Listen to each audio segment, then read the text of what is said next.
महाराज जी अयोध्या जी में विराजते थे, उस समय की घटना है। विचार हुआ कि नैमिषारण्य चलकर कहीं अत्यंत एकांत में गोमती के तट पर जहां विशाल पीपल का वृक्ष होगा वहीं बैठकर वाल्मीकि रामायण का मूल पारायण करेंगे। ऐसा मनोरथ हुआ और अयोध्या जी से पैदल चले 3 महापुरुष, पूज्य गुरुदेव और पूज्य श्री भगीरथ राम जी ब्रह्मचारी। अब वे साकेतवासी हो चुके हैं और उनमें से एक महापुरुष अभी भी विराजमान है, पूज्य श्री विंध्येश्वरी प्रसाद जी ब्रह्मचारी। ये तीनों एक साथ यहां आए, इस स्थल पर नहीं, ये तो महाराज जी का जन्म स्थल था इसलिए, लेकिन गोमती तट तो यहां भी है। तो गोमती के इस नैमिषारण्य क्षेत्र में कहीं भी गोमती के तट पर उस स्थल का निश्चय हम नहीं कर सकते।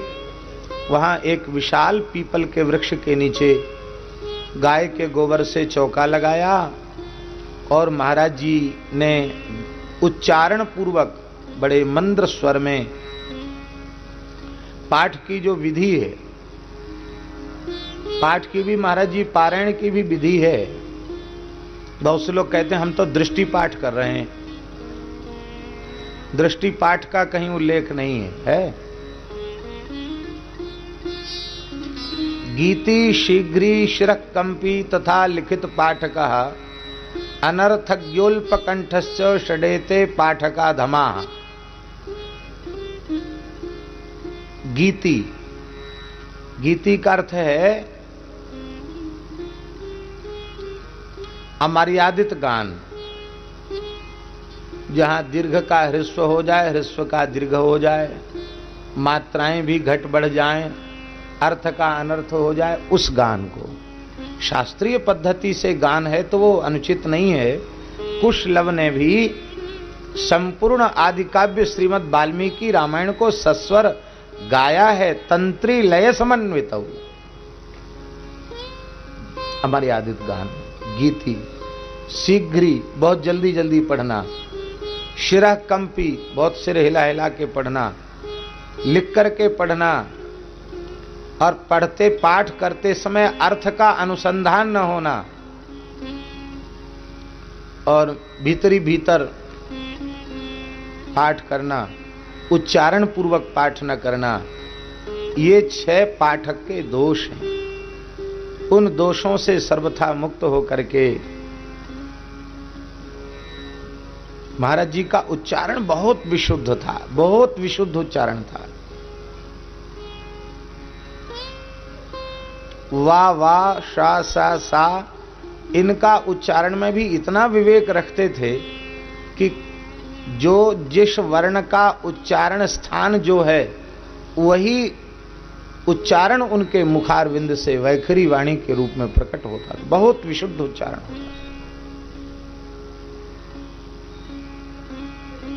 ते असुराः, के असुराः, ये असाधु शब्द प्रयोक्ता रहते एव असुराः। ते असुराः हेलय हेलय इति कुर्वन्तः परा बभूवुः। इसलिए असाधु शब्द का उच्चारण नहीं करना चाहिए। एकः शब्दः सम्यक् ज्ञातः सुष्ठु प्रयुक्तः स्वर्गे लोके च कामधुग् भवति।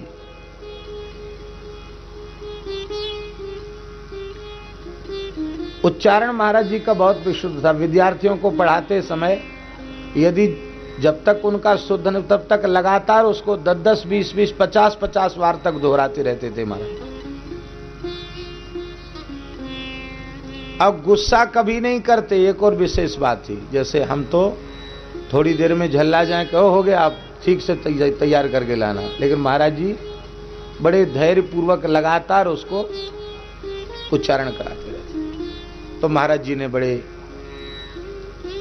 मर्यादित भाव से वाल्मीकि रामायण का पारायण आरंभ किया।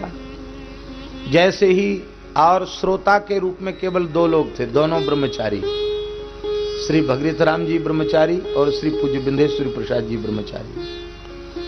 तो जैसे ही स्वस्तिवाचन, मंगलाचरण, आचमन, प्राणायाम ये सब करके जैसे ही महात्म्य का पाठ आरंभ किया, इस ढंग से पाठ कर रहे थे कि जिसमें श्रवण करने वाले स्पष्ट सुने और अर्थानुसंधान करें। उसी समय ये यहीं की घटना है नैमिषारण्य की। एक अत्यंत दिव्य स्वर्णिम कपि, स्वर्ण रोमावली से युक्त एक कपि उसी पीपल के वृक्ष से उतरकर आया और श्रीमद् वाल्मीकि रामायण जी की पोथी को प्रणाम करके व्यास रूप में, पाठक रूप में महाराज जी बैठे थे, उनको प्रणाम करके हाथ जोड़कर बैठ गए। और जब तक पाठ चला तब तक लगातार उस वानर ने पाठ श्रवण किया। स्वर्ण के समान रोमावली, एकदम अलौकिक वानर, और नेत्रों में अश्रुपात हो रहा है, हाथ जोड़कर बालक बैठा है। महाराज जी भी विह्वल हो गए और दोनों ब्रह्मचारी महापुरुष भी विह्वल हो गए। यह भाव साकार हो गया। यत्र यत्र रघुनाथ कीर्तनम तत्र तत्र कृतमस्तकांजलिम वाष्पवारि परिपूर्ण लोचनम मारुतिन नमत राक्षसांतकम। और एक दिन नहीं, लगातार 9 दिन तक वह दिव्य वानर आया और संपूर्ण श्रीमद् वाल्मीकि रामायण का पारायण महात्म्य के सहित श्रवण किया। और जब महात्म्य पारायण पूर्ण होकर कीर्तन महाराज जी ने किया, श्री राम जय जय राम, उसी समय वह वानर आया, आकर श्री महाराज जी की गोद में बैठ गया। और अधिक व्याकुलता, विह्वलता बढ़ गई और गोद से फिर उछल के आया तो कंधे पर बैठ गया, जैसा हमने पूज्य श्री भगीरथ राम ब्रह्मचारी जी के मुख से सुना।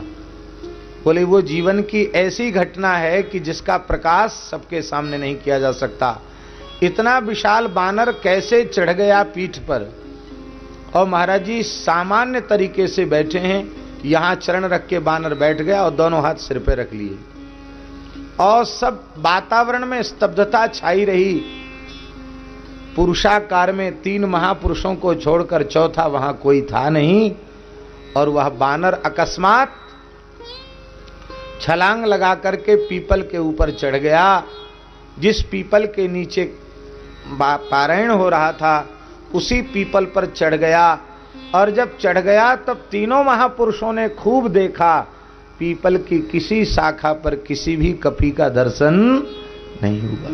साक्षात हनुमान जी महाराज 9 दिन तक प्रकट होकर यहां पधारे और श्री गुरुदेव की वाणी से मूल पारायण का श्रवण किया। यह जीवन की ऐसी घटना, इसको सुनाते सुनाते पूज्य श्री भगीरथ राम जी ब्रह्मचारी रो पड़े। यह वृंदावन की घटना है, हमको जब उन्होंने सुनाई। और मैंने इस घटना का निवेदन जब पूज्य श्री गुरुदेव भक्तमाली जी के चरणों में किया कि महाराज जी ब्रह्मचारी जी ने ऐसी ऐसी घटना सुनाई है नैमिषारण्य की, तो हम सुनना चाहते हैं। तो बस वो घटना जैसी हमने सुनाई तो महाराज जी एकदम गदगद हो गए, प्रेम के लक्षण उनके श्रीअंग में प्रकट हो गए, नेत्र भर आए और बोले, पंडित जी हम लोगों को दिखाई नहीं पड़ता है, जहां कहीं भगवान की कथा होती है हनुमान जी उपस्थित हो जाते हैं, शंकर जी उपस्थित हो जाते हैं, तमाम नित्य सिद्ध कोटि के भगवत पार्षद भक्त उपस्थित हो जाते हैं, हम लोगों को दिखाई नहीं पड़ता। भावुक भक्त अनुभव कर लेते हैं, बानर के रूप में हनुमान जी का अनुभव कर लेते हैं। बस ऐसी बात कही और बाकी अपनी तरफ से कोई विशेष स्पष्टीकरण नहीं दिया, क्योंकि यह उनके स्वभाव में था। आत्मसंगोपन की भावना ऐसी अद्भुत थी उनके चित्त में, उनके मन में, कि अपने संपूर्ण जीवन में अपने आप को छिपा करके रखा।